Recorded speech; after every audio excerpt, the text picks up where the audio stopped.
You know, as I return back to these incredible venues, it never ceases to amaze me. It never gets old. It's always a pinch me moment whenever I get to come back here. And I think the fact that I've been able to do this for as long as I've been able to do it, it's in no small part to two very important factors that happened early on in my life. One is I had amazing parents. I was very, very lucky that I had two parents, Jack and Lindy. They were like, and they dragged me, like they took me out to see great stuff. Like they dragged my brother and I away from the Nintendo. We didn't have like iPads back then, thank God. We still like played with Legos, but we did have Nintendo, and I was glued to my Nintendo. And my parents took us out to see stuff. We have, you have SPAC, we have the Hollywood Bowl in Los Angeles. We'd go out under the stars. We would see great stuff a few times a year if we were lucky. But it gave me the bug. Like I would sit out there and I would say like, oh, I want to tell stories with my voice. I don't want to be a cowboy anymore. Like I want to be that guy. I want to do that. But having that understanding and then, then having the confidence to go out and do it are two very, very different things, because I was a really, really shy, very weird kid. I'm now a not shy, very weird adult. But when I was in school, and I can get away with that now, but when you're in high school or junior high school, that sucks. Like high school, like junior high is hell, I think, for everybody. But it is especially if you're like kind of creative and kind of sensitive and you're the kid like in the corner writing poetry. And also, it didn't help things that I had a voice that did not break until I was like 13 and a half. So I was a boy soprano in all of seventh grade. So everybody was like, hey, what's up, man? How you doing? How was your summer? I was like, well, where do I begin? Went to camp, that was fun, and played my Nintendo, and what are you doing?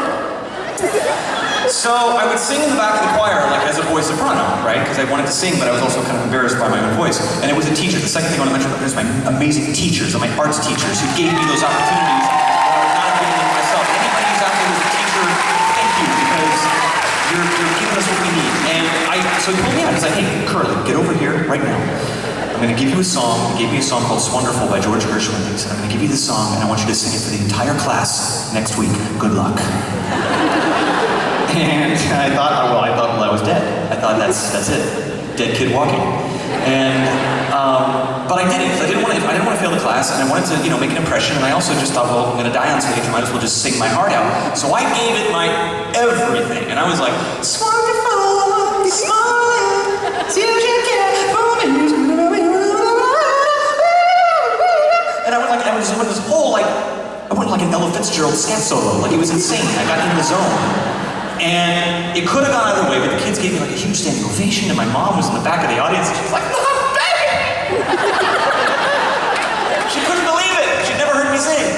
And even the kid that was giving me shit every single day, I forgot his name, he came up to me the next day, and he's like, "Hey, yo.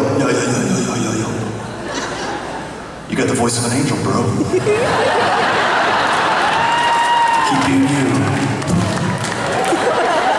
And then I knew, then it was intolerable. Then I knew, this was it for the rest of my life. And so, long story long, I have an arts foundation called the Find Your Light Foundation, which is all about getting arts education and cultural experiences into the hands of young people. To hopefully, because I was one of the lucky ones, I truly was, but I recognize there are so many young people across this country that aren't as lucky, and those programs get cut at such a drastic rate. And especially, it is never more apparent than during an election season, that when you turn on the news, everything kids see now is just how we should all hate each other.